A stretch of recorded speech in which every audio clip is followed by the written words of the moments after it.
کھلی اسلام کی آنکھیں ہوا سارا جہاں روشن، کھلی اسلام کی آنکھیں ہوا سارا جہاں روشن، عرب کے چاند سج کے کیا ہی کہنا تیری طلعت کا، عرب کے چاند سج کے کیا ہی کہنا تیری طلعت کا۔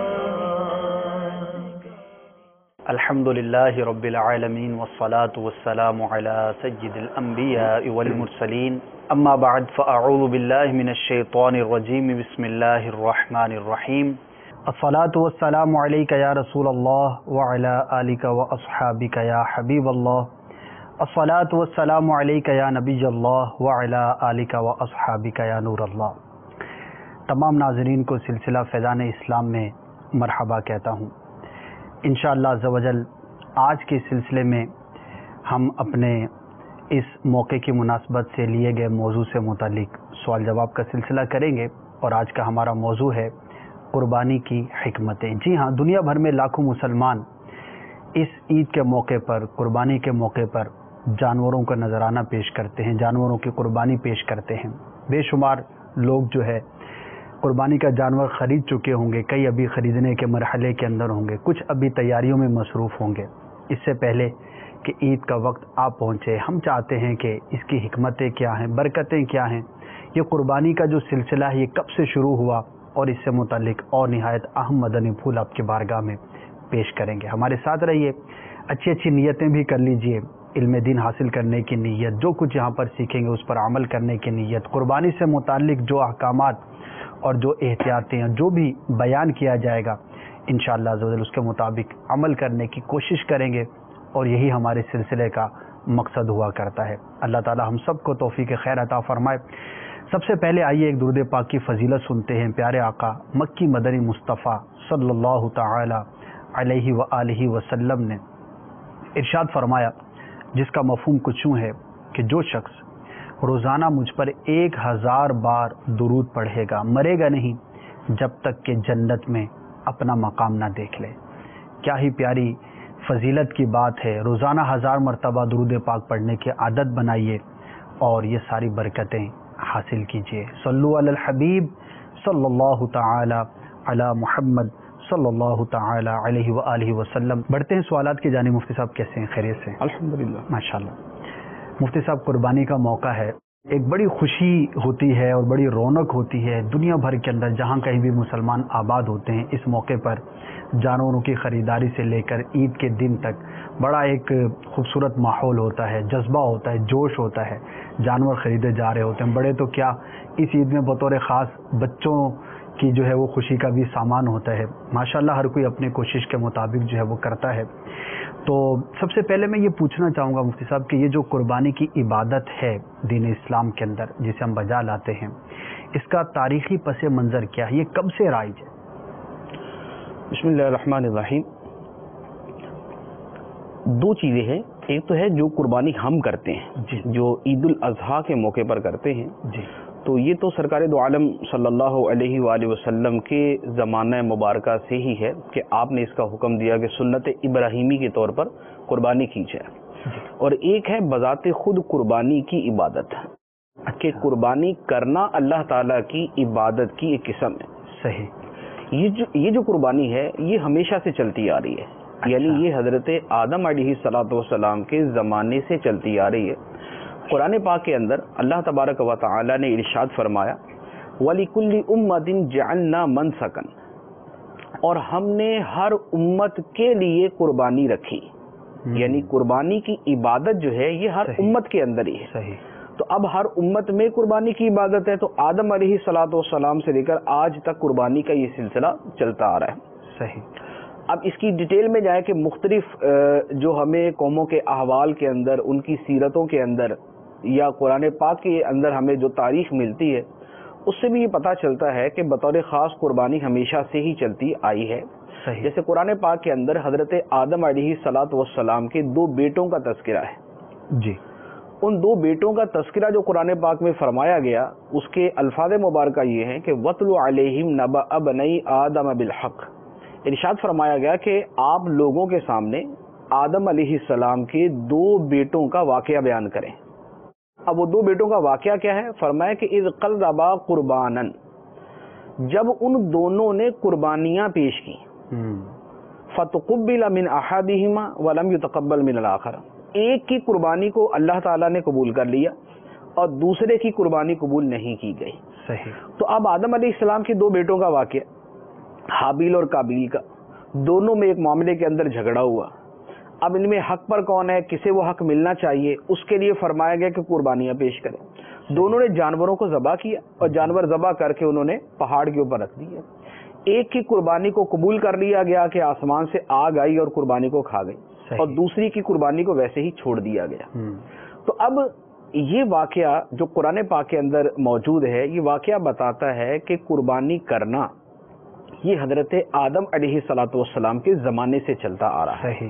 صحیح۔ اچھا، اسی طرح اس کے بعد جب بنی اسرائیل کی ہم تاریخ دیکھتے ہیں، بنی اسرائیل کی تاریخ دیکھیں، اور یہ آج کل جو بائبل ملتی ہے اگر اس کو پڑھیں، میں نے 2 سال پہلے بائبل کو کسی اور مقصد کے لیے مجھے پڑھنا تھا، میں نے اس کا مطالعہ کیا، تو آپ یوں سمجھیں کہ اسلام کے اندر اگر ایک قربانی ہے جی، جیسے عید الاضحیٰ کی، ویسے تو بہت ساری ہیں، اس کی ہم آگے بات کریں گے، بنیادی طور پر ایک قربانی ہے جی، لیکن یہودیوں کے اندر ایک نہیں 20 قربانیاں تھیں، یعنی قربانی ان کے ہاں ایسی عبادت تھی کہ جو ان کے علماء کی ایک باقاعدہ ذمہ داری تھی کہ قربانی کی مختلف رسموں کو مختلف کفاروں کے اندر مختلف جرائم کے نتیجے میں قربانیاں کرنے کا حکم تھا۔ بڑی کثرت کے ساتھ ان کے جو فقہی ابواب ہیں بائبل کے، اس کے اندر بار بار قربانی کا تذکرہ آتا ہے۔ قربانی یہ کہ اس طرح قربانی کی جائے گی، ایسی قربانی ہوگی، فلاں قربانی کرے گا، فلاں ان کا ربی قربانی کے وقت موجود ہوگا، وہ یہ رسومات ادا کرے گا۔ تو یہ قربانی کا بڑی کثرت کے ساتھ تذکرہ بائبل کے اندر بھی موجود ہے۔ اچھا، تیسرے نمبر پہ حضرت ابراہیم علیہ الصلوۃ والسلام، آپ کا زمانہ بنی اسرائیل سے پہلے کا، ابراہیم علیہ الصلوۃ والسلام پہلے، بنی اسرائیل بعد میں۔ صحیح۔ اللہ تبارک و تعالی نے جب حضرت ابراہیم علیہ الصلوۃ والسلام کو حج کا اعلان کرنے کا فرمایا، تو حج کے اس اعلان کے ساتھ قربانی کا تذکرہ بھی موجود ہے۔ اچھا، چنانچہ قرآن پاک کے اندر ہی ہے وَأَذِّنْ فِي النَّاسِ بِالْحَجِّ، اور لوگوں کے اندر حج کا اعلان کر دو۔ اب اس کے بعد فرمایا کہ یَأْتُونَکَ رِجَالًا وَعَلَىٰ كُلِّ ضَامِرٍ یَأْتُونَکَ مِنْ كُلِّ فَجٍّ عَمِیقٍ، وہ پیدل بھی حج کے لیے آئیں گے، وہ اونٹنیوں پر، دبلی اونٹنیوں پر بیٹھ کر بھی آئیں گے۔ اب اس کے بعد آگے جو بیان فرمایا گیا وہ فرمایا کہ یذکر اسم اللہ علی ما رزقہم من بہیمۃ الانعام، تاکہ وہ آئیں اور جو جانور انہیں اللہ نے عطا فرمائے ہیں ان پہ اللہ کا نام لے، یعنی تکبیر پڑھے، ذبح کرے۔ تو حج کے ساتھ ہی قربانی کا تذکرہ یہ گویا اس وقت سے موجود ہے جب حضرت ابراہیم علیہ الصلوۃ والسلام نے حج کا اعلان کیا تھا۔ تو حج اور قربانی یہ تب سے چلتے آ رہے، حج اور قربانی یہ شروع سے چلتے آ رہے۔ پھر اس کے بعد جو اسلام کے اندر قربانیوں کا تذکرہ ہے وہ تو جیسے عید الاضحیٰ کی بھی قربانی ہے، اس کے علاوہ حج کے موقع پر جو ہم مختلف قربانیاں کرتے ہیں تو یہ ہمارے دین کے اندر موجود ہے۔ تو ان چیزوں سے مجموعی طور پر یہ پتہ چلتا ہے، یعنی قرآن پاک کی آیات سے بھی، اور اس کے علاوہ جو ہے وہ بائبل، تورات، انجیل سے بھی، اور اس کے علاوہ جو تاریخ کا ہم مطالعہ کرتے ہیں اس سے پتہ چلتا ہے کہ قربانی کی عبادت بہت قدیم ہے، اتنی قدیم ہے کہ یہ ہر امت کے اندر یہ موجود ہے، جیسے کہ اللہ تبارک و تعالیٰ نے قرآن پاک کے اندر بھی فرمایا کہ ہم نے ہر امت کے لیے قربانی رکھی ہے، تو ہر امت کے اندر ہی قربانی کی عبادت چلتی ہے۔ ماشاءاللہ ماشاءاللہ، تو یہ کوئی نیا کام نہیں یا صرف اس امت کے لیے نہیں، بلکہ ایک ایسی عبادت ہے جو کہ گزشتہ امتوں میں بھی رائج رہی۔ مفتی صاحب، تذکرہ ہوا قربانی کی اقسام کا، اگر اس کا کچھ ڈیٹیل میں بیان ہو جائے کہ دین اسلام کے اندر قربانی کتنی قسموں پر ہے؟ مجموعی طور پر جو ہمارے دین کے اندر ہے، یعنی ہمارے جو دین اسلام کے اندر قربانیاں ہیں، نفلی قربانیوں کے علاوہ وہ قربانیاں کہ جو بطور خاص مشروع قرار دی گئی، یعنی بطور خاص جن کے بارے میں یہ فرمایا گیا ہے کہ اس موقع پر یہ قربانی کی جائے، اس موقع پر یہ قربانی کی جائے، یہ 5 قربانیاں ہیں۔ 5 ہیں، ٹھیک۔ سب سے پہلی قربانی تو وہ ہے جو حج کے مناسک میں سے ہے، یعنی حج کے اندر جو مختلف افعال کیے جاتے ہیں ان کے اندر ایک قربانی کرنا بھی ہے. اور یہ قربانی جو ہے نا، یہ دم تمتع یا دم قران والی قربانی کے علاوہ بات کر رہا ہوں. وہ کیا ہے؟ اب ذرا تھوڑا سا اس کا رواج کم ہے، لیکن عربوں کو ابھی بھی دیکھا جاتا ہے کہ وہ قربانی کے جانور ساتھ لے کے آ رہے ہوتے ہیں. اچھا. پہلے حج یہ ہوتا تھا کہ حج کے اندر لوگ اپنے ساتھ قربانیاں بھی لے کر چلتے تھے. اچھا، اپنے گھروں سے لے کر اپنے گھروں سے ہی قربانی کے جانور ساتھ لے کے چلتے تھے. یہ نہیں، بہت سارے لوگ کرتے تھے، سب نہیں لیکن بہت سارے لوگ کرتے تھے. ٹھیک. اور ایک رائج چیز تھی. اب اس میں کیا ہوتا تھا، اسے کہا جاتا تھا ہدی کا جانور. یعنی یہ ہدی سے مراد ہے تحفہ، ہدیہ، تحفہ. صحیح. یہ ایک ہدیہ اور تحفہ ہوتا تھا جو حج کرنے والا اپنے ساتھ خانہ کعبہ کے پاس جا کر یعنی حدود حرم میں وہ ذبح کرتا تھا. اچھا. اور گویا یہ اپنی حاضری کے طور پر اللہ کی بارگاہ میں ایک نظر اور تحفہ پیش کرتا تھا. ماشاءاللہ. یہ ہدی کا جانور کہلاتا تھا. قرآن پاک کے اندر اللہ تعالیٰ نے اس کا بطور خاص تذکرہ فرمایا. اچھا. فرمایا یا ایھا الذین آمنوا لا تحلوا شعائر اللہ ولا الشہر الحرام ولا الہدی ولا القلائد. فرمایا کہ اے ایمان والو، اللہ کی نشانیوں کو حلال نہ بنا لو، یعنی جن کی اللہ نے حرمت رکھی ہے تم ان کو حلال نہ کرا دے دو. لا تحلوا شعائر اللہ ولا الشہر الحرام، اور جو حرمت والا مہینہ ہے اسے بھی حلال نہ کر لو کہ جس میں جنگ کرنا حرام قرار دیا تھا اس میں جنگ نہ کرو. آگے فرمایا ولا الہدی، اور جو ہدی کے جانور ہیں ان کو حلال نہ قرار دو کہ کوئی آدمی اپنے ساتھ حج کے لیے ہدی کا جانور ساتھ لے کے آ رہا ہے تو تم ڈکیتی کر لو، اس کا مال لوٹ لو، اس کے جانور کے ساتھ تعرض کرو. اس سے منع کر دیا گیا. ولا القلائد کی بھی آگے تفسیر یہی ہے کہ ان کے گلوں کے اندر جو ہے وہ پٹا وغیرہ ڈالا جاتا تھا جس سے پتہ چل جائے کہ یہ ہدی کے جانور ہیں. تو فرمایا کہ ان جانوروں کو اپنے لیے حلال نہ ٹھہراؤ یا ان کے پٹوں تک کو اپنے لیے حلال نہ ٹھہراؤ.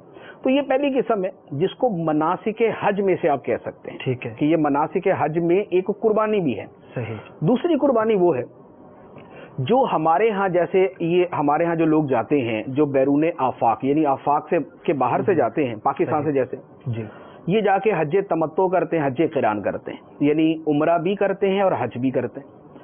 حج و عمرہ یا تو ایک ہی احرام کے ساتھ کرتے ہیں قران ہو جاتا ہے، یا علیحدہ علیحدہ احرام کے ساتھ کرتے ہیں تو تمتع ہو جاتا ہے، عمرہ پہلے حج بعد میں. صحیح. اب ان کے بارے میں قرآن پاک کے اندر ہے کہ یہ بھی قربانی کریں. اچھا. قرآن پاک میں ہے فمن تمتع بالعمرۃ الی الحج فمستیسر من الحج، جو عمرے کو حج کے ساتھ ملانے کا فائدہ اٹھائے کہ ایک ہی سفر میں اس نے یہ فائدہ اٹھایا کہ عمرہ بھی کر لیا حج بھی کر لیا. تو فرمایا کہ جو عمرے کو حج کے ساتھ ملانے کا فائدہ اٹھائے فمستیسر من الحج، تو اب جو قربانی اسے میسر ہو وہ اللہ کی بارگاہ میں پیش کرے. صحیح. تو لہذا اب ہمارے ہاں جیسے پاکستان سے زیادہ جانے والے لوگ حج تمتع کرتے ہیں، بہت سارے لوگ قران بھی کرتے ہیں، تو اب ان کے اوپر ایک قربانی واجب ہو جاتی ہے.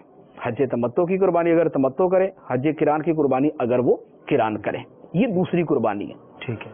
تیسری قربانی وہ ہے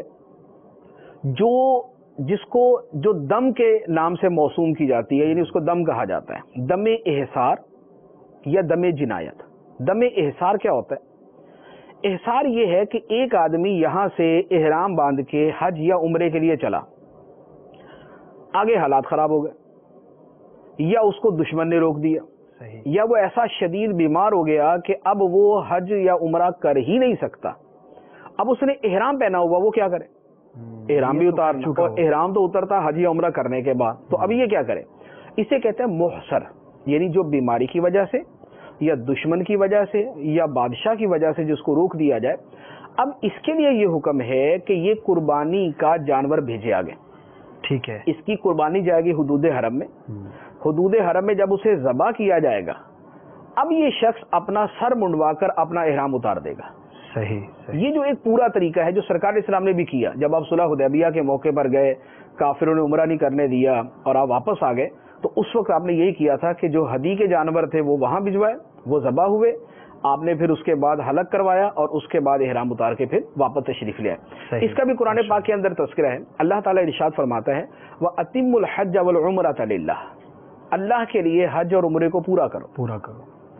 فَإِنْ أُحْصِرْتُمْ فَمَسْتَيْسَرَ مِنَ الْهَدْيِ، اور اگر تمہیں روک دیا جائے تو پھر جو قربانی میسر ہو، یعنی روک دیا گیا تو پھر جو قربانی میسر ہو پھر وہ ہے.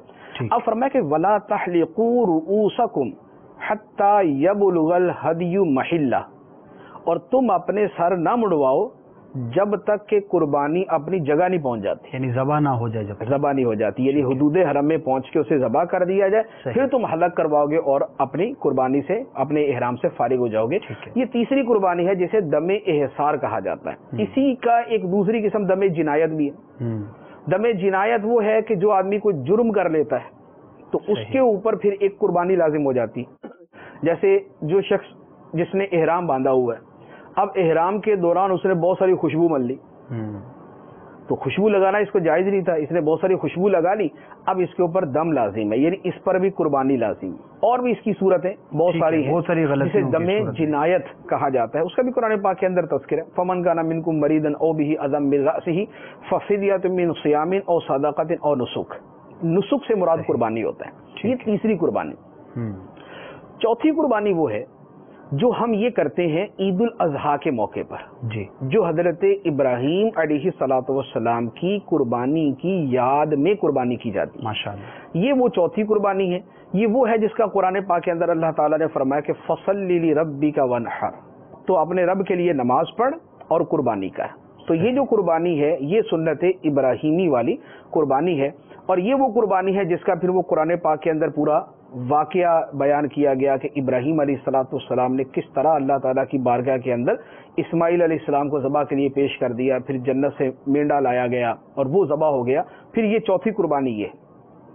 پانچویں قربانی جو ہے وہ ہے جسے ہم عقیقے کی قربانی کہتے ہیں یا عقیقہ کہتے ہیں، کہ عقیقہ بھی بطور خاص شریعت کی طرف سے فرمایا گیا ہے کہ عقیقہ کرو، جو استطاعت رکھتا ہے اسے عقیقہ کرنے کا فرمایا گیا.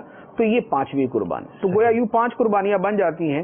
ایک مناسک حج کے طور پہ ہے، ایک جو حج تمتع یا قران کرنے والے کے لیے ہے، ایک دم احصار یا دم جنایت کے طور پہ ہے، ایک جو ہم ذوالحجہ کے مہینے میں جو اب قربانی کرتے ہیں ان دنوں کے اندر وہ ہے، اور پانچویں قربانی جو ہے وہ عقیقے کی قربانی. یہ 5 قربانیاں مرکزی. اب اس کے علاوہ پھر نفلی قربانی کو کرتا ہے یا کوئی منت مان لیتا ہے وہ قربانی کرتا ہے، تو یہ پھر دیگر صورتیں ہو جائیں گی. ماشاءاللہ کافی معلومات میں اضافہ ہوا ہوگا، اور اس موقع پر اس موضوع سے متعلق جو ہے وہ ہم علم دین حاصل کر رہے ہیں. اور بالخصوص جو ہمارے ناظرین اس وقت جو ہے وہ مکہ پاک میں ہوں گے یا ابھی سفر حج کے لیے روانہ ہو رہے ہیں، جی ہاں آخری دن ہے، چند دن تک مزید جو ہے وہ فلائٹس کا سلسلہ بھی جاری رہے گا.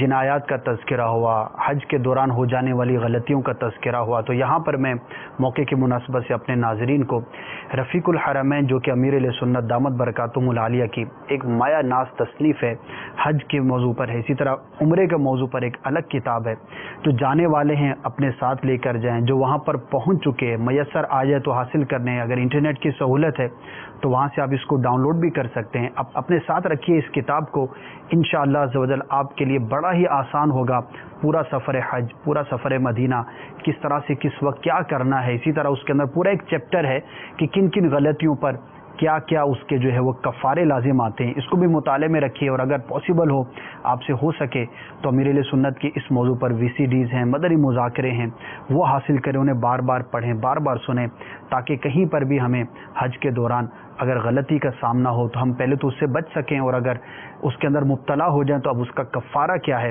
وہ ہمیں معلوم ہو سکے. اللہ تعالی ہمیں صحیح طور پر علم دین حاصل کرنے کی توفیق عطا فرمائے. مفتی صاحب کئی طرح کی قربانیوں کا آپ نے تذکرہ فرمایا، بیسیکلی 5 اقسام یہاں پر آپ نے بیان فرمائی، اور قربانی کا ایک اور کانسیپٹ جو تاریخ بیان کرنے کے دوران آپ نے بیان کیا. یہ ساری چیزیں ہیں، اس میں قربانی کے جانور کا ایک جو ہے وہ مرکزی کردار ہے، اور ظاہر ہے کہ یہ ساری قربانی اللہ تبارک و تعالیٰ کی بارگاہ میں جانور کی صورت میں پیش کی جاتی ہیں، اور ابھی 10 ذوالحجہ میں لاکھوں جانور جو ہے وہ قربان کیے جائیں گے. تو قربانی کے باب کے اندر جانور کی کیا اہمیت ہے، اور اس حوالے سے آپ کیا ارشاد فرمائیں؟ دیکھیں، قربانی کے جانور کی ایک تو یہ بہت بڑی اہمیت ہے کہ قیامت کے دن یہ جنت میں جانے کے لیے سواری کا کام دیں گی. اچھا، ماشاءاللہ. اب جنت میں جانے کے لیے والی سواری کا کام دے تو اس سے بڑھ کر اور کیا چیز؟ کیا بات ہے، کیا بات. دوسرا یہ ہے کہ دین کے اندر، یعنی ہمارے دین کے اندر جو اس قربانی کے جانور کی اہمیت ہے وہ بھی بذات خود بہت زیادہ ہے. اچھا، یعنی آپ یہ دیکھیں، جیسے میں نے ابھی ایک آیت مبارکہ پڑھی، اللہ تعالیٰ نے ارشاد فرمایا کہ یا ایھا الذین آمنوا لا تحلوا شعائر اللہ ولا الشہر الحرام ولا الہدی ولا القلائد. اے ایمان والو، اللہ کی نشانیوں کو حلال نہ بنا لو جی، اور حرمت والے مہینے کو حلال نہ ٹھہراؤ، صحیح، اور ہدی کے جانور کو بھی حلال نہ ٹھہراؤ۔ اب ہدی کا جانور قربانی کا جانور ہے، صحیح، یہاں تو بطور خاص اس قربانی کا تذکرہ ہو رہا ہے، لیکن یہ بھی چونکہ قربانی ہی کی صورت، ٹھیک ہے، اب فرمایا کہ ان کو حلال نہ ٹھہراؤ، یہ اللہ کی نشانی ہے۔ بے شک، چنانچہ ایک دوسری آیت مبارکہ میں فرمایا کہ وَالْبُدْنَ جَعَلْنَاهَا لَكُم مِّن شَعَائِرِ اللَّهِ، صحیح، یہ جو قربانی کے بڑے جانور ہیں، بدن سے مراد قربانی کے بڑے جانور جیسے اونٹ اور گائے، جی، قربانی کے جو بڑے جانور ہیں فرمایا کہ ہم نے انہیں اللہ کی نشانیاں بنایا ہے۔ صحیح، صحیح، تو گویا یوں سمجھ لیں کہ آپ کے گھر میں اگر آپ نے گائے ذبح کرنی ہے اور گائے کھڑی ہے، آپ نے اونٹ ذبح کرنا اور اونٹ کھڑا ہے، تو یہ اونٹ اب بحیثیت اونٹ کے نہیں کھڑا اس وقت، صحیح، یہ کامن جانور اللہ نہیں کی ہے، نشانی کے طور پہ کھڑا ہوا ہے۔ صحیح، صحیح، اب جو آپ کے گھر میں گائے کھڑی ہے یا جانور کھڑا ہے، وہ اب ایک معمولی حیثیت والا نہیں ہے، یہ وہ ہے جسے اللہ تعالیٰ فرمانا ہے کہ یہ میری نشانی ہے، سبحان اللہ، سبحان یہ اللہ، میری نشانیاں ہیں۔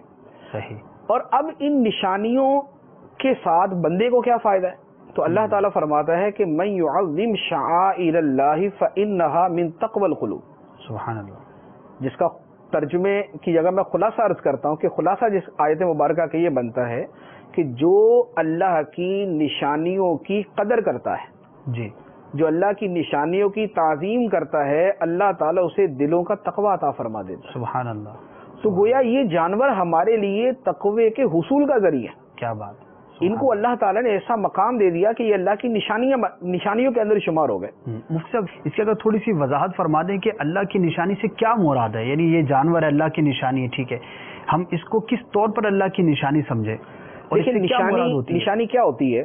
نشانی سے آپ کو کسی چیز کا پتہ چلتا ہے، جی، یعنی آپ پاکستان کا جھنڈا دیکھیں گے، صحیح، یہ نشانی ہے کہ اگر کسی آدمی نے اپنے یہاں بیج لگایا ہوا ہے پاکستانی جھنڈے کا تو یہ پاکستانی ہے۔ صحیح، اچھا، اگر بہت ایک جگہ پر 15 دفتر ہیں اور ہر دفتر کے اوپر ایک ملک کا جھنڈا لگا ہوا ہے، صحیح، یہ نشانیاں ہوں گی کہ یہ دفتر اس ملک کا ہے، یہ اس کا ہے، یہ اس کا ہے، یہ اس کا ہے، یہی ہوتا ہے۔ ٹھیک ہے، نشانی کیا ہوتی ہے؟ نشانی سے یہ پتہ چلتا ہے کہ یہ جانور اور اس جانور کا مالک اور اسے تعلق رکھنے والا کس قوم سے تعلق رکھتا ہے۔ صحیح، اب آپ دیکھیں، اگر کوئی شخص آپ کے سامنے کسی بت کے پاؤں میں اپنا جانور لے کر جائے اور وہاں جا کے ذبح کر دے، صحیح، صحیح، صحیح، یہ کس بات کی نشانی ہے؟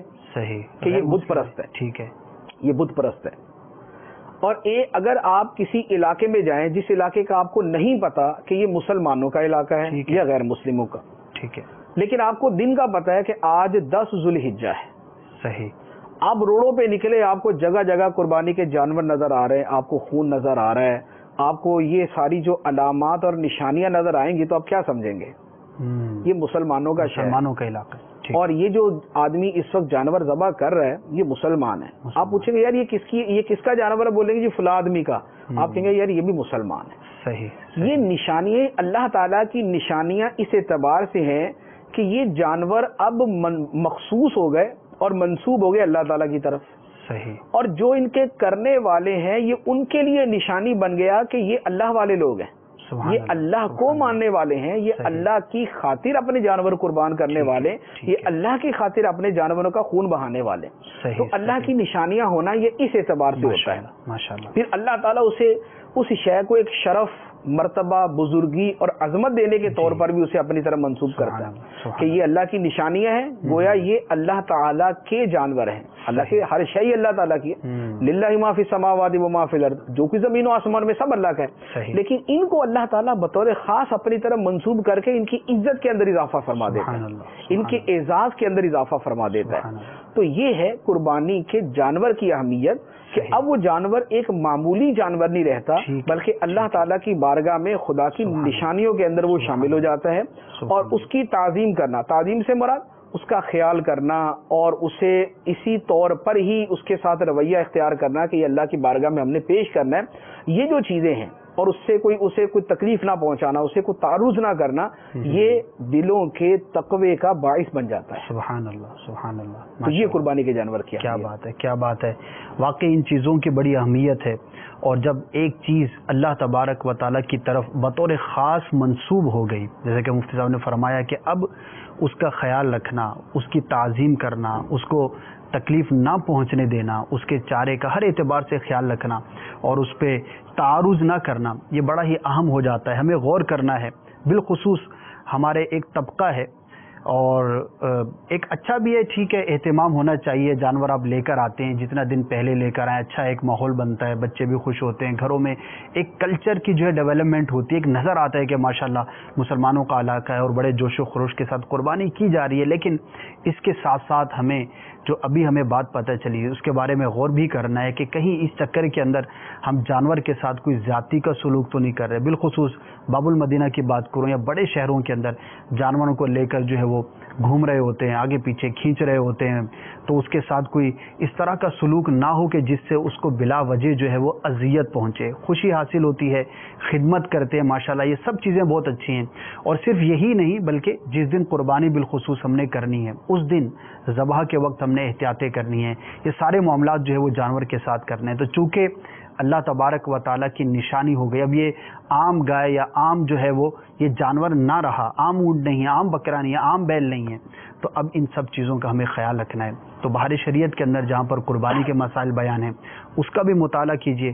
امیر سنت کے رسالہ ابلغ گھوڑے سوار، اس کے اندر بھی بڑی تفصیل کے ساتھ چند مدنی پھول جو ہے وہ بیان کیے گئے ہیں، آپ ان کا بھی مطالعہ کیجیے. مکتبۃ المدینہ نے ایک کارڈ جو ہے وہ نیتوں کے حوالے سے جاری کیا ہے، اسے بھی حاصل کیجیے تاکہ جتنا اہتمام زیادہ ہوگا اور جتنا ہم شریعت کے مطابق سنت کے مطابق اپنی قربانیاں کرنے میں کامیاب ہوں گے انشاءاللہ عز و جل، اتنا ہی زیادہ رب عز و جل کے بارگاہ میں ہمیں ثواب جو ہے وہ ملنے کی امید ہوگی. اللہ تعالی ہمیں توفیق خیر عطا فرمائے. مفتی صاحب یہ تو ہو گیا جانور کے حوالے سے کہ قربانی کے جانور کی بالخصوص کیا اہمیت ہے، اس کو اللہ تبارک و تعالیٰ کی نشانیاں میں سے قرار دیا گیا. خود قربانی کے کیا فوائد ہیں، اس کے بارے میں کچھ مدنی پھول ارشاد. دیکھیں اس کے فوائد کے حوالے سے یہ ہے یا اس کے علاوہ کچھ اور ہے. جی ایک چیز کو ہمیشہ جو ہے نا وہ پیش نظر رکھنا چاہیے جی کہ دین کے احکام پر جو ہمارا عمل ہے وہ اس لیے نہیں ہے کہ اس کے اندر فلاں فوائد ہیں. دین پر ہمارا عمل اس لیے ہے کہ ہمیں اللہ تبارک و تعالی نے اس کا حکم ارشاد فرمایا. لہذا سب سے پہلے تو یہی ہے کہ ہم آمنا و صدقنا، ہم نے مانا اور ہم نے تصدیق بغیر کسی لاجک کے، بغیر کسی چیز کو، یعنی ہمیں لاجک سمجھ آئے نہ ہے. یہ نہیں لاجک ہوتی نہیں ہے، وہ تو قطعاً ہوگی کہ اللہ تعالیٰ کی شان ہے انہ هو الحکیم العلیم. سبحان اللہ، وہ حکمت والا علم والا ہے. اب حکمت والا جو بھی حکم دے گا وہ حکمت سے خالی نہیں ہو سکتا. یعنی فعل الحکیمی لا یخلو عن الحکمہ، کہ حکمت والے کا کوئی کام حکمت سے خالی نہیں ہوتا. بے شک اللہ تعالیٰ حکیم مطلق ہے، بے شک اس سے بڑھ کر حکمت کا تصور ہی نہیں ہے. اس کے یعنی حکمت تو ختم ہے اللہ تبارک و تعالیٰ کی ذات پہ.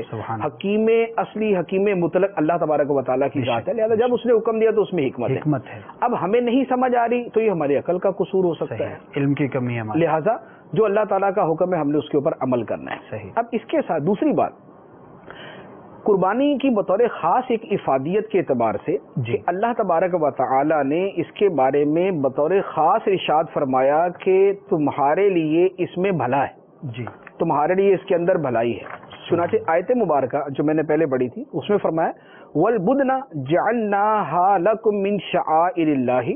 اب اس کے بعد ہے لکم فیہا خیر. اچھا ماشاءاللہ، کہ یہ قربانی کے جو بڑے جانور ہیں ہم نے انہیں اللہ کی نشانیوں میں سے کر دیا. صحیح. اب آگے فرمایا کہ لکم فیہا خیر، تمہارے لیے اس کے اندر بھلائی ہے. تو گویا یہ وہ چیز ہوگی کہ جس کی بھلائی کی گواہی اللہ تبارک و تعالیٰ دے رہا ہے. لہذا قربانی کرنے میں بھلا ہی بھلا ہے کہ اللہ تبارک و تعالیٰ نے فرما دیا. اچھا پھر اب اس کے بعد کچھ اس کے فوائد بڑے واضح طور پہ نظر آتے. جی جیسے اس کا ایک بہت بڑا فائدہ جو ہے وہ تو یہ ہے کہ اللہ تبارک و تعالیٰ نے فرمایا فَكُلُوا مِنْهَا وَأَطْعِمُوا الْقَانِعَ وَالْمُعْتَرَ. تم خود بھی اس میں سے کھاؤ اور جو صبر سے بیٹھا ہوا آدمی ہے اسے بھی کھلاؤ. صحیح. اور جو تم سے سوال کر رہا ہے اسے بھی کھلاؤ. یعنی جو مضطرب ہے اسے بھی کھلا دو، جو صبر سے بیٹھا ہوا اسے بھی کھلا دو. تقریباً سبھی کا تذکرہ ہو گیا. یعنی ہم جس کو قربانی کا گوشت دیتے ہیں وہ بھی ہو سکتا ہے کہ جو سوال نہیں کر رہا، صبر سے بیٹھا ہوا، ٹھیک ہے، اور وہ بھی ہو سکتا ہے کہ جو سوال کر رہا ہے. تو اب کیا پہلے نمبر پر تو یہ ہوا کہ اس میں یعنی ہمیں کھانے کا فائدہ، بے شک ہم جو دوسروں کو دیتے ہیں اس میں کھانے کا فائدہ. دوسری بات یہ بہت ساری عبادتیں وہ ہیں کہ جو مثال کے طور پہ ہم جو اللہ تبارک و تعالی کی طرف سے جو ہمارے اوپر لازم ہے یا ہمیں فرمایا گیا، اس میں ایک مساوات کا جو درس اور سبق ہے وہ موجود ہوتا ہے. بے شک. جیسے نماز ہے، اب مسجد کے اندر جاتے ہیں تو یہ نہیں ہوتا کہ امیروں کی صف پہلے ہے، اس کے بعد پھر متوسط لوگوں کی، پھر غریبوں کی صف ہے. ایسا نہیں ہوتا. ہو سکتا ہے کہ مصلی امامت پہ جو کھڑا ہے وہ سب سے غریب ہو، سب سے غریب ہو، اور جو امیر ہے وہ سب سے آخر کے اندر کھڑا ہو. کیوں؟ اس لیے کہ یہ اللہ کی بارگاہ میں حاضری ہے. یہ عبادت جو ہے یہ امیر و غریب کے فرق کو مٹا دیتی ہے. سبحان اللہ. عید کے موقع پہ دو طرح یہ فرق ختم ہوتا ہے. ایک تو یہ ہے کہ قربانی صرف جو بہت امیر ہے وہ نہیں کرتے، بے شک. جو معتدل سے لوگ ہوتے ہیں، متوسط سے لوگ ہوتے ہیں، وہ بھی قربانی کرتے ہیں. اور اللہ تبارک و تعالیٰ نے دونوں کو برابر کا حکم دیا. یہ نہیں فرمایا کہ امیر آدمی تو گائے اونٹ کرے اور غریب آدمی بکرا کرے، دونوں کے ایک ہی حکم ہے. یہ مساوات ہے. صحیح. کہ امیر و غریب اس عبادت کی ادائیگی کے اندر مساوی ہو گئے. دوسرے نمبر پر یہ ہے کہ اس کا گوشت کھانے کے اندر یہ سارے لوگ شریک ہیں. ایسا نہیں ہے کہ امیر آدمی جو ہے وہ بکرے کا گوشت کسی اور سٹائل کے اندر کھاتا ہے، غریب اور انداز میں کھاتا ہے، اسے بھی گوشت نصیب ہو رہا ہے، اسے بھی گوشت نصیب ہو رہا ہے. صحیح. اللہ تبارک و تعالی نے کھانے کے اندر بھی دونوں کے درمیان مساوات کر دی. صحیح. تیسرے نمبر پہ ہے ایک اور چیز یہاں پر ہوتی ہے کہ بہت سارے لوگ وہ ہوتے ہیں جن کو پورا سال شاید گوشت کھانا ملتا نہیں. بہت بڑا طبقہ ہے واقعی. ٹھیک ہے نا، ہمارے یہاں بہت بڑا طبقہ ہے، وہ جو رہتے ہیں خطے غربت سے نیچے زندگی گزارنے والوں کی تعداد تو وہ جتنی ہوتی ہے 50% 60% سے بھی زیادہ ہوتی ہے، وہ ان کو بھی ان دنوں کے اندر گوشت مل جاتا ہے. اور گوشت انسان کی بنیادی غذا ہے. اللہ تبارک و تعالیٰ نے اس کا ایک اہتمام کر دیا. ایک اور حکمت یہ ہوتی ہے، بعض اوقات کیا ہوتا ہے کہ عام طور پہ دیکھنے میں یہ آتا ہے کہ پیسے والا آدمی ہے وہ تو یعنی وہ دال بھی صدقہ کر سکتا ہے، وہ گوشت بھی صدقہ کر سکتا ہے، لیکن جو متوسط آدمی ہوتا ہے اس میں یہ گنجائش کم ہوتی ہے کہ وہ گوشت کا صدقہ کرے. صحیح فرمایا. یعنی وہ چھوٹا گوشت لے کے آئے اور وہ لا کے صدقہ کر دے، یہ مشکل ہوتا ہے. یہ بڑا گوشت ہے وہ لائے اور صدقہ کر دے. یہ موقع اللہ تبارک و تعالیٰ نے ایسا بنا دیا کہ جس میں دونوں کو یہ صدقہ کرنے کی توفیق مل جاتی ہے. اس عبادت میں بھی دونوں کو حصہ مل گیا. اس عبادت کے اندر بھی دونوں کو حصہ مل جاتا ہے اور صدقہ کرنے والا خوشی سے کر رہا ہوتا ہے. صحیح. عام روٹین میں آدمی سوچتا ہے کہ یار میں کسی کو گوشت دوں، غریب کو بول رہا ہے یار اس کا بھلا تو سستا دے دے اس کو کچھ. صحیح. صحیح. لیکن اس موقع کے اوپر جو ہے بنا ہوا ہوتا ہے، وہ ذہن بنا ہوا ہوتا ہے، اس کو کوئی تکلیف نہیں ہو رہی ہوتی کہ وہ گوشت اٹھا کے اس کو بھی دے رہا، اس کو بھی دے رہا، اس کو بھی دے رہا. اس کے اندر بلکہ خوشی محسوس کرتا ہے. ٹھیک ہے. ایک اور حکمت اس کے اندر یہ ہوتی ہے، ایک فائدہ، کہ عید کے دن ہم نے کھانا ہی ہوتا ہے، ہم نے روزہ نہیں رکھنا ہوتا. ہاں ٹھیک. اور کھانے کے اندر جو افضل ہے وہ گوشت کھانا ہے. سبحان اللہ. یعنی عید والے دن ایسا نہیں ہے کہ آپ قربانی کرنے کے بعد دال پکا کے کھا لیں. صحیح. عید کے دن افضل یہ ہے کہ قربانی کرے تو آپ قربانی کا گوشت کھائیں. ماشاءاللہ. اچھا، اب گوشت کھانا جو ہے بیسیکلی تو یہ تھوڑی سی ذرا امارت کی طرف جانے والی چیز ہے نا، ایک آدمی کے تعیش کی طرف، ایک آدمی کے تلذذ کی طرف جانے والی چیز ہے. اب ایک بندہ اس دن اس کو روزہ رکھنے سے تو کلی طور پہ منع کر دیا، ٹھیک ہے، روزہ نہیں رکھ سکتا، اور کھانے کے اندر اس کو فرمایا کہ تمہارے لیے زیادہ ثواب اس کے اندر ہے، گوشت کھاؤ، گوشت کھاؤ، مزیدار چیز کھاؤ. صحیح. اور تھوڑی سی لگژری کھاؤ. یہ اس بات کی طرف اشارہ ہوتا ہے کہ مسلمان کا کھانا کھانا اور کھانا چھوڑنا یہ دونوں اللہ کے لیے. سبحان اللہ. سبحان. رمضان کے اندر وہ کھانا چھوڑ دیتا ہے، حالانکہ ہر چیز میسر ہے. بے شک. اور عید کے دن وہ کھانا نہ کھانا چھوڑ دیتا ہے. صحیح. کہ اس دن اس نے کھانا ہے، کھانا ضروری ہے، اس دن اس نے کھانا ہے، وہ یہ نہیں کر سکتا کہ وہ نہ کھائے. اچھا، پھر ایک آدمی اپنے نفس کی خواہشات کے خلاف کرتے ہوئے کرتا ہے کہ نہیں بھی میں تو سادہ سی کھاؤں گا اور ہلکی سی اور سستی چیز کھاؤں گا، لیکن اللہ تعالیٰ فرما رہا ہے کہ نہیں آج گوشت کھا. صحیح. تو گویا بندہ اپنے آپ کو اللہ کی مرضی پر چھوڑ دیتا ہے. سبحان اللہ. اور وہ جو آیت مبارکہ ہے، اللہ تبارک و تعالی نے فرمایا قل ان صلاتی و نسکی و محیای و مماتی للہ رب العالمین، کہ اے محبوب تم یہ فرماؤ کہ بے شک میری نماز اور میری قربانی اور میری زندگی اور میری موت یہ سب اللہ کے لیے ہے جو تمام جہانوں کا پالنے والا ہے.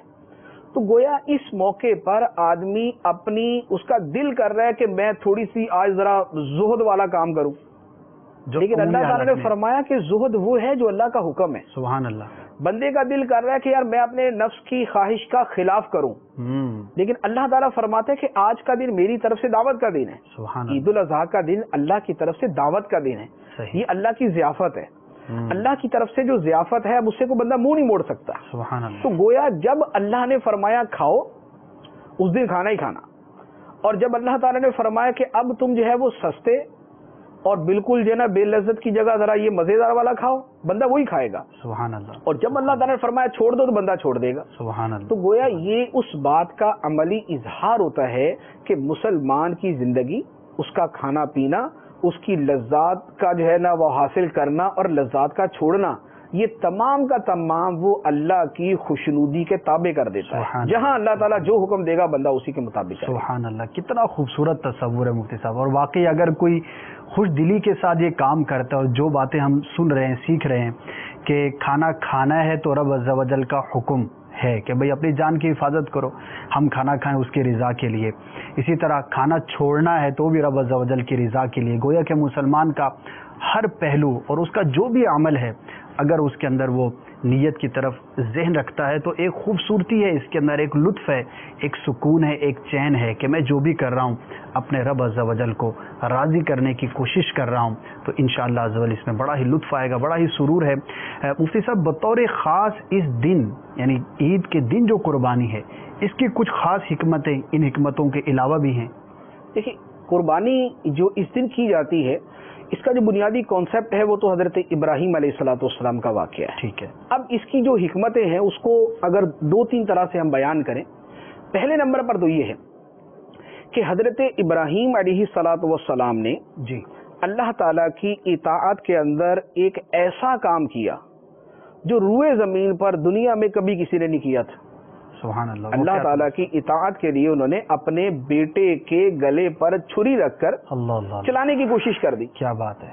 تو یہ ایسی اطاعت کا انہوں نے ثبوت دیا تھا کہ جیسا عمل کبھی کسی نے نہیں کیا تھا. سبحان اللہ. اب اللہ تبارک و تعالی نے پہلے نمبر پر تو اس واقعے کو جی یاد کروانے کے لیے سبحان اللہ کہ بچہ جو ہے اس واقعے کو یاد کر لے، ریپیٹ ہوتا ہے کہ واقعہ. اللہ تبارک و تعالی کی اطاعت کرنے والے کو اللہ تبارک و تعالی کیسا یادگار بناتا ہے، سبحان اللہ. اسے کیسی عزت عطا فرماتا ہے، سبحان اسے کیسی شہرت عطا فرماتا ہے. تو اب دیکھ لیں آپ کو شاید دیگر انبیاء علیہم الصلوۃ والسلام کے واقعات جو ہے وہ ایسے نہیں ملیں گے، یعنی اس طرح یاد لوگوں کو نہیں ملیں گے جس طرح حضرت ابراہیم علیہ الصلوۃ والسلام کا واقعہ ملتا ہے. ایک بات.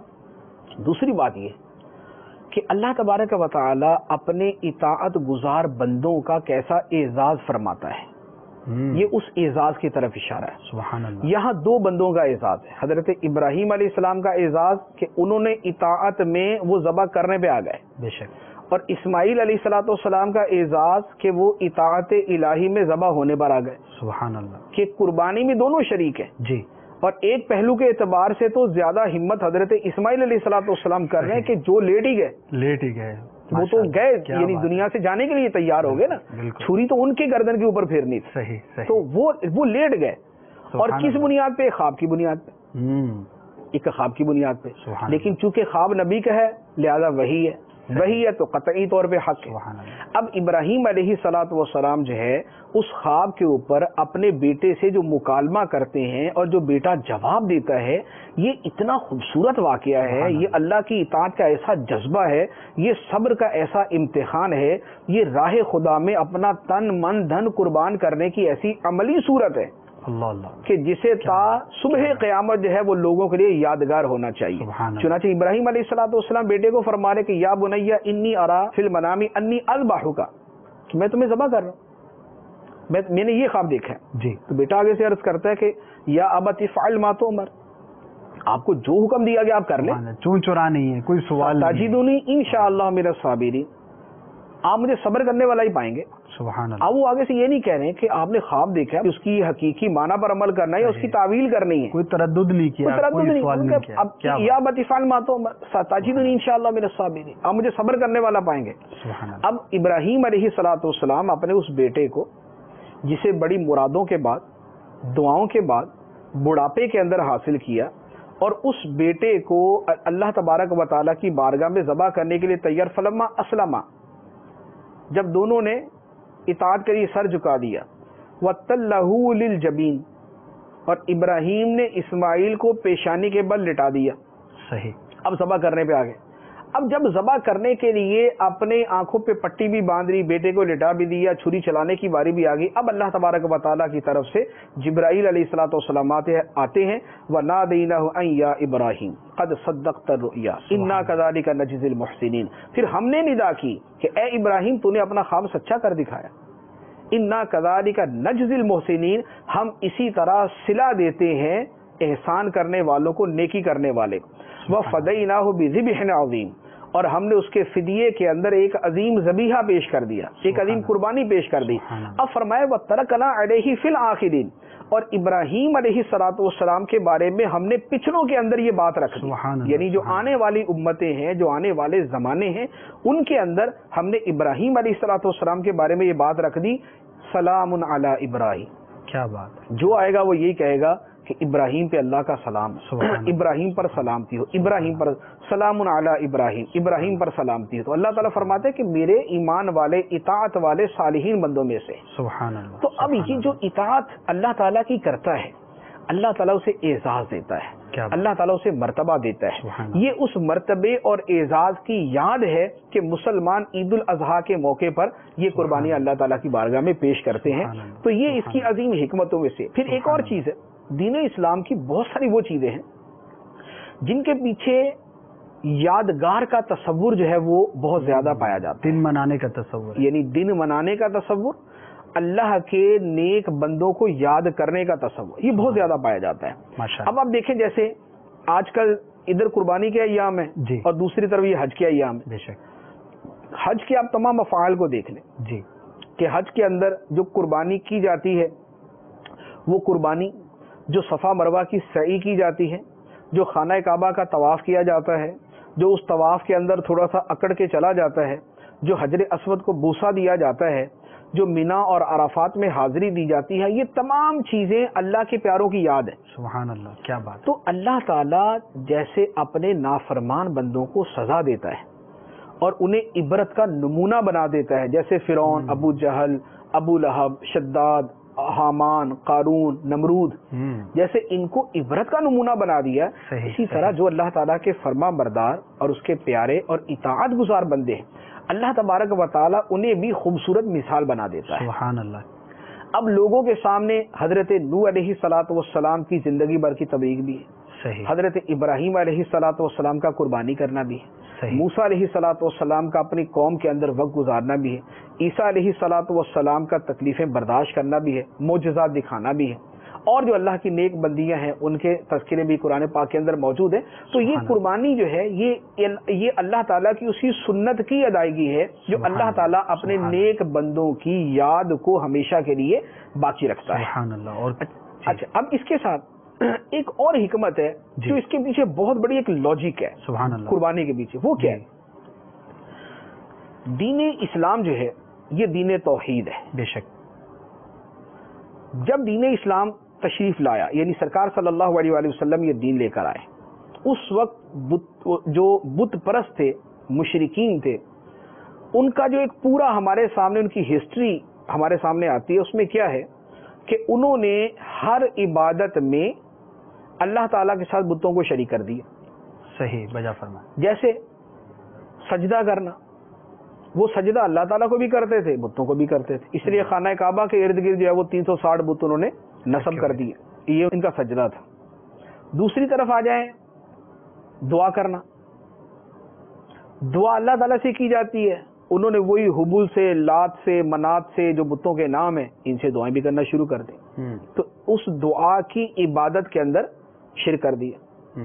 تیسرے نمبر پہ مال و اسباب تھے، مال و اسباب کے اندر انہوں نے کیا کیا، جیسے وہ کھیتی باڑی جب کرتے جی، فصل پیدا ہوتی تو اب یوں کرتے کہ بھی اس میں 100 من فصل پیدا ہوئی، جی، 100 من کے اندر 10 من جو ہے یہ تو اللہ تعالیٰ کے لیے، صحیح، اور 10 من جو ہے یہ بتوں کے لیے، اور 80 من ہمارے استعمال میں۔ یہ ان کا طریقہ ہوتا تھا۔ قرآن پاک کے اندر اس کا بیان ہے، وَجَعَلُوا لِلَّهِ مِمَّا ذَرَأَ مِنَ الْحَرْثِ وَالْأَنْعَامِ نَصِيبًا فَقَالُوا هَذَا لِلَّهِ بِزَعْمِهِمْ وَهَذَا لِشُرَكَائِنَا، فرمایا کہ اللہ تعالیٰ نے جو جانور پیدا کیے اور جو کھیتی پیدا کی، مشرکوں نے اس کا ایک حصہ جدا کر دیا اور کہنے لگے کہ ہذا للہ، یہ اتنا حصہ تو اللہ کے لیے، خواہ وہ کھیتی باڑی ہے یا وہ جانور ہے، یعنی من الانعام والحرث، جانوروں کے اندر بھی یہ کرتے تھے، کھیتی باڑی میں بھی یہ کرتے تھے۔ کھیتی باڑی میں یہ کیا کہ یہ 10 من ھذا للہ، صحیح، یہ اللہ کے لیے، بزعمہم، اپنے گمان میں، یعنی ان کا گمان یہ تھا، وھذا لشرکائنا، اور یہ جو 10 من ہے یہ ہمارے شریکوں کے لیے، جن بتوں کو ہم شریک ٹھہراتے ہیں یہ ان کے لیے۔ تو اللہ تعالیٰ نے فرمایا کہ جو اللہ کے لیے ہے نا وہ تو پہنچ جاتا ہے بتوں کو، اور جو بتوں کے لیے ہے وہ بھی انہی کو پہنچتا ہے، تو اللہ کو نہیں پہنچتا۔ فلا یصل الی اللہ فما کان لشرکائہم فلا یصل الی اللہ وما کان للہ فهو یصل الی شرکائہم۔ فرمایا کہ جو شریکوں کا حصہ ہے وہ تو اللہ کو نہیں پہنچتا، بے شک، لیکن جو اللہ کا حصہ ہے وہ بھی شریکوں کی طرف چلا جاتا ہے، کیونکہ اللہ تعالیٰ کی بارگاہ میں وہی شے پیش ہوتی ہے جو خالص اس کے لیے، خالص اس کے لیے، جو خالص اس کے لیے نہیں ہے وہ اللہ کی بارگاہ میں پیش نہیں ہو سکتی۔ اب یہ انہوں نے کھیتی باڑی میں، جانوروں کے اندر کیا کرتے تھے؟ جانوروں کے اندر ان کا بڑے مختلف طریقے تھے نا، انہوں نے مختلف نام رکھے ہوئے تھے، ایک کا نام تھا حام، اور ایک کا نام تھا بحیرہ، ایک کا نام تھا صائبہ، یہ مختلف نام تھے۔ وہ کیا تھا؟ مثلا جس اونٹنی سے، مثال دے رہا ہوں، جس اونٹنی سے 10 بچے پیدا ہو گئے، جی، وہ اس اونٹنی کو بتوں کے نام پہ چھوڑ دیں گے کہ یہ بتوں کی ہے، صحیح، اس کے ہمیں 10 بچے مل گئے، یہ بتوں کی، اب اس کے اوپر نہ ہم سواری کریں گے، نہ اس کا دودھ دوئیں گے، اور نہ اسے ذبح کریں گے، یہ کھلی پھرے گی۔ صحیح، تو یہ ان کے جانور تھے۔ ٹھیک ہے، اللہ تعالیٰ نے اس کا بھی رد فرمایا، جعل اللہ من بحیرۃ ولا صائبۃ ولا وصیلۃ ولا حام ولکن الذین یفترون علی اللہ الکذب۔ تو اب شرک کے اندر مشرکوں نے یہ کیا کہ دعا اللہ کی بارگاہ میں ہونی چاہیے، انہوں نے اس میں بت شریک کر دیے۔ صحیح، سجدہ اللہ ہی کو ہونا چاہیے، انہوں نے بتوں کو شریک کر دیا۔ قربانی اللہ ہی کے لیے ہونی چاہیے، انہوں نے بتوں کو شریک کر دیا۔ جو کھیتی باڑی کے اندر حصہ ہے وہ اللہ ہی کے لیے ہونا چاہیے، انہوں نے بتوں کے لیے کر دیا۔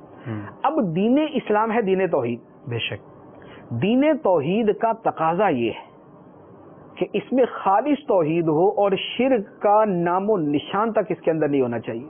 بے شک، لہذا ہر وہ چیز جو مشرکوں نے بتوں کے لیے کی ہوئی تھی، اللہ تبارک و تعالی نے اس کو وہاں سے پھیر کر خاص اپنی ذات کے لیے کر لی۔ سبحان اللہ، سبحان اللہ، لہذا اب مثال کے طور پہ سجدہ تھا، تو اب دین اسلام نے حکم دے دیا سجدہ صرف اللہ کو، صرف اللہ، اللہ کے علاوہ کسی کو نہ سجدہ عبادت ہو سکتا ہے نہ سجدہ تعظیم ہو سکتا ہے۔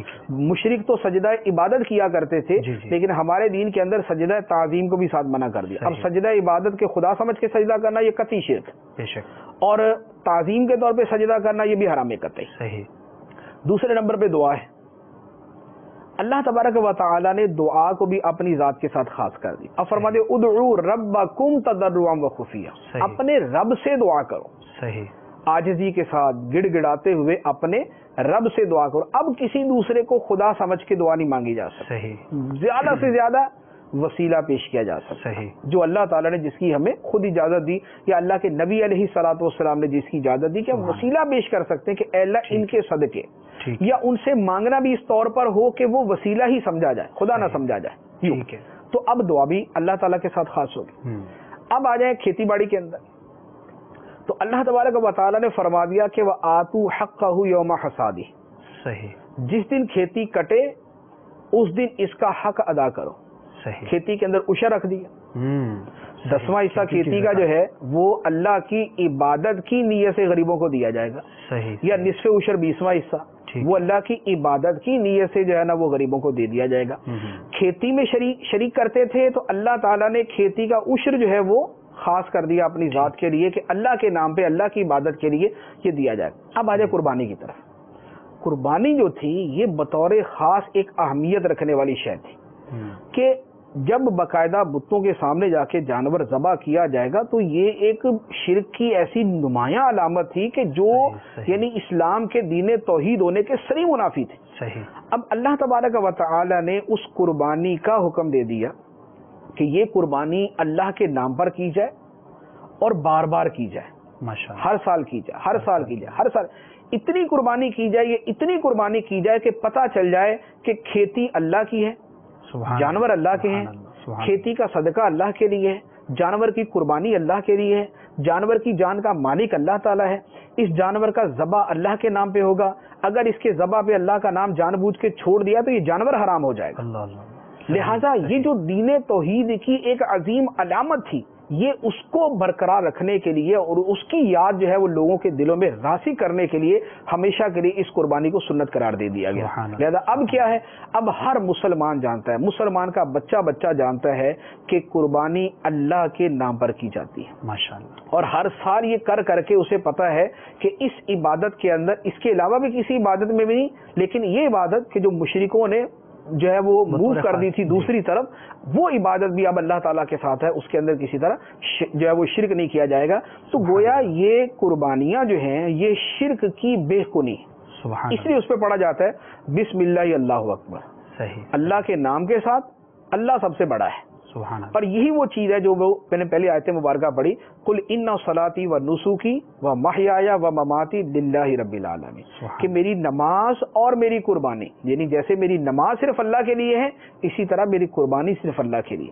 اور نہ صرف یہ کہ میری نماز اور قربانی اللہ کے لیے ہے بلکہ میرا جینا اور مرنا بھی اللہ کے لیے. سبحان اللہ. تو یہ ہے وہ حکمت قربانی کے پیچھے جو ہر سال مشروع کے دن ہے. سبحان اللہ، کتنی خوبصورت عبادت ہے. اگر ان سب حکمتوں کو ذہن میں رکھتے ہوئے، ان سب نیتوں کو ذہن میں رکھتے ہوئے ہم قربانی کریں گے تو کتنا پیارا تصور ہے. اور جو منظر کشی کی مفتی صاحب نے ماشاءاللہ کہ ہم ثواب کے بھی حقدار ٹھہر رہے ہیں. اگر کسی پر واجب ہے تو وہ اپنے واجب کو ادا کر رہے ہیں، اور ساتھ میں جو اس کی ایک آفاقی اور ایک مجموعی اور اجتماعی اس کے فوائد اور اس کی جو حکمتیں ہیں اس کے اندر بھی ہم شریک ہو رہے ہیں، شامل ہو رہے ہیں.